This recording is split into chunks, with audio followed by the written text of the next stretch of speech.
Magandang gabi po sa inyong lahat. Mga kapatid, nasa 32nd Sunday na tayo ng ating karaniwang panahon sa liturhiya. Mayroon tayong 34 Sundays. 34 Sundays sa karaniwang panahon ng ating liturhiya. So ngayon ay 32nd. We have still how many Sundays to go? 2 Sundays more, no? 2 Sundays pa. Ang last Sunday ng karaniwang panahon ng ating liturhiya ay ang kapistahan ng Kristo Hari o Kristo Hari ng sanlibutan. Christ, King of the Universe. Yun din ang conclusion ng ating liturgical cycle o liturgical calendar. Pagkatapos niyan, magsisimula na tayo sa season ng Advent. First Sunday ng Advent. Advent, Adventus in Latin, ibig sabihin coming. Pagdating. Coming ni sino? Kaninong coming? Who's coming? Coming, pagdating ni Kristo. Ang banal na salita ng Diyos, yung sinasabi dyan sa first chapter ng Gospel ni Juan. In the beginning was the Word, salita. And the Word was with God, kasama ang Diyos. And the Word was God, ang salita ay Diyos. And then, sinasabi dit yan, and the Word was made flesh. Ang salita, ang banal na salita ng Diyos ay nagkatawang tao. Ang pangalan ng salitang Diyos na nagkatawang tao ay Jesus. Jesus ibig sabihin, God saves. Diyos, tagapagligtas. Kaya sa pangalan pa lamang, Jesus, Diyos na. Sa pangalan pa lamang, may meaning na. Diyos na tagapagligtas. Kaya tinatawag natin si Jesus o Jesucristo na tagapagligtas natin. Siya ang bigay ng ating amang nasa langit. Bigay. Bakit bigay? Dahil alam ng Ama na tayo'y makasalanan sa mundong ito. And the fact na tayo'y makasalanan sa mundong ito, hindi natin kayang bigyan ng kaligtasan ng ating kaluluwa. Hindi natin kayang bigyan ng buhay na walang hanggan ang ating buhay sa mundong ito. Kaya mga kapatid, tandaan natin, kung gusto nating magkaroon ng buhay na walang hanggan, kailangan tanggapin natin si Kristo. Dahil si Kristo mismo, ang banal na salita ng Diyos, ay tinanggap ng ating human realities, lalong-lalo na ang reality ng kamatayan diyan sa krus.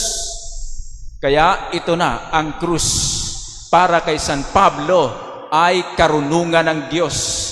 Wisdom of God. Para sa mga Hudyo, ang krus kung saan namatay o ipinako si Kristo ay hadlang, stumbling block.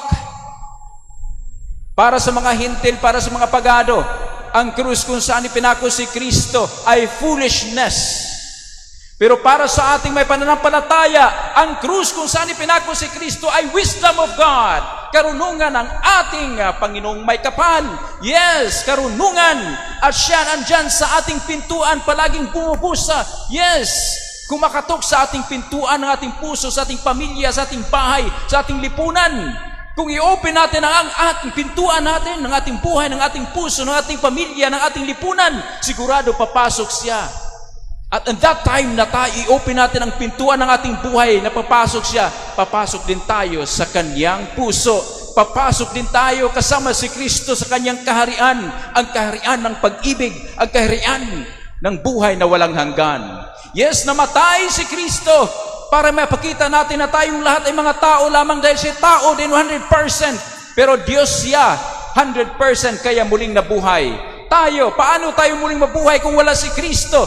Ngayon, kailangan nating tanggapin si Kristo upang tayo mamatay man sa mundong ito, mabubuhay tayo kasama si Kristo. Yon ang Christology, yon ang theology, yon ang diskurso ni San Pablo na nanggaling sa kanyang kaalaman diyan kay Kristo na namatay para sa kanyang kaligtasan, para sa kanyang kasalanan, sa ating kasalanan, at nabuhay muli para sa ating kaligtasan. Kaya ang unang pagbasa diyan sa libro ng Karunungan ay nagsasabi, ang karunungan ng Diyos ay andyan palagi. Hinahanap ka. Ang tanong, hinahanap mo ba ang karunungan ng Diyos? Pwede natin sabihin, pag-ibig ng Diyos. Kung hinahanap natin, pues sigurado sa pamamagitan ng ating pananampalataya, pipiliin natin siya. Yes, siya lamang ang ating ibigin, wala nang iba pa. Ikaw lamang ang aking iibigin, magpakailanman. Yes, dahil iniibig niya tayo, tayo lamang ang kanyang iibigin magpakailanman. Kaya nagpakamatay siya diyan sa krus. Yon ang karunungan ng Diyos. Diyan ipinako sa krus para sa ating kaligtasan. Kaya mga kapatid, buksan natin ating puso. Dahil ang karunungan, nakita niyo yung bukas ating puso, alam niyang tanggapin natin siya. Papasok siya sa atin. At papasok tayo sa kanyang puso. Yun na ang ibig sabihin ng kaligtasan. Kaya Kristo, karunungan ng Diyos, ikaw ang aming kaligtasan. Hindi lamang tagapagligtas, kundi kaligtasan. Kaya sa ating pamumuhay araw-araw sa mundong ito, mga kapatid, huwag tayong maging hangal. Ang hangal, hindi handa. Pero ang mga matatalino ay palaging handa. Anong ibig sabihin ng matatalino sa ating gospel? Dahil mayroon tayong 10 dalaga sa ating gospel. 10 virgins sa English pa. 10 virgins. Ewan ko bakit dalaga. Sa Tagalog, dalaga. Sa English, virgins. Tama ba yun? Di ba virgins sa Tagalog ay birhen? Ewan ko, basta yun. Sa English, 10 virgins, and sa Tagalog, 10 dalaga. Anyway, sabi ng Ebanghelyo, may 10 dalaga. Naghihintay sila sa isang lalaking ikakasal. Ay sila'y nakatulog dahil natagalan ang lalaking ikakasal sa gabi. Kaya, yon, nakatulog sila. Pero sinabi nga, ang matatalino, 5 matatalino, sila ay may openness of the heart. Ibig sabihin, openness ng bukas ang kanilang puso, ibig sabihin, handa sila palagi. Kahit sila nakatulog, handa pa rin sila palagi. Bakit bukas ang ilang puso? Dahil tanggap nila si Kristo, may pananampalataya sila kay Kristo. Yung 5 hangal, hindi sila, nandoon sila, pero hindi sila handa. Ang kanilang puso ay hindi bukas para sa karunungan ng Diyos. Hindi bukas ang kanilang puso upang tanggapin ang lalaki ikakasal. Dahil ang lalaki ikakasal ay si Kristo, ang banal na salita ng Diyos. Siya ikakasal sa ating sanlibutan, ikakasal sa ating buhay sa mundong ito, upang ating buhay sa mundong ito ay magkaroon ng meaning, magkaroon ng kahulugan, kabuluhan, magkaroon ng buhay na walang hanggan. Kaya mga kapatid, napakaganda. Ang mga hangal, dala-dala nilang kanilang mga lampada, pero wala naman silang langis, extra langis. Kaya nung dumating ang lalaking ikakasal, wala na silang langis. Anong sinasabi ng mga hangal doon sa mga matatalino? Bigyan ninyo kami ng extra langis kasi wala na kami. No? Sabi naman ng mga matatalino, ang talino talaga, ito ang sagot nila, baka makulangan tayo. Not enough for us and for you. Siguro mas maganda pa, pumunta muna kayo at bumili. Pumunta nga, bumili. Pero it was too late. Nung pumunta sila at bumili ng langis, pagbalik nila, na-close na po ang pintuan ng kaharian. Panginoon, buksan ninyo kami. Ano ang sabi ng Panginoon ng buhay? Sorry po, hindi ko kayo nakikilala. Umalis kayo sa aking harapan. Umalis ka sa aking harapan. Iyon. Umalis ka sa aking harapan, hindi kita kilala. Sino ka? Sino kayo? Mga hangal kayo, alis kayo dito. Ganyan pala ang ating Panginoon.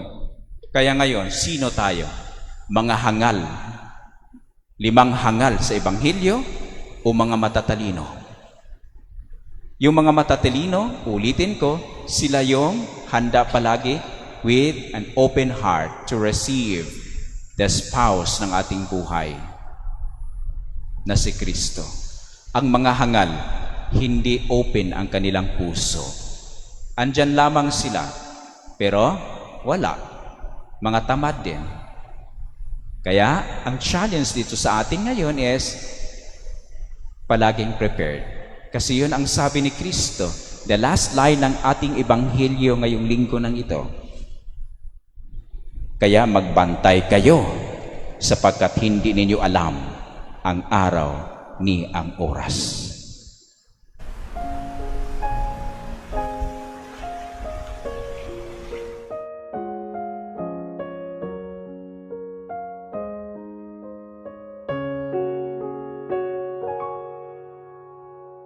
May this building which we dedicate to your name be a house of salvation and grace, where Christians gather in fellowship, may worship you in spirit and truth, and grow together in love, in real love, through Christ our Lord.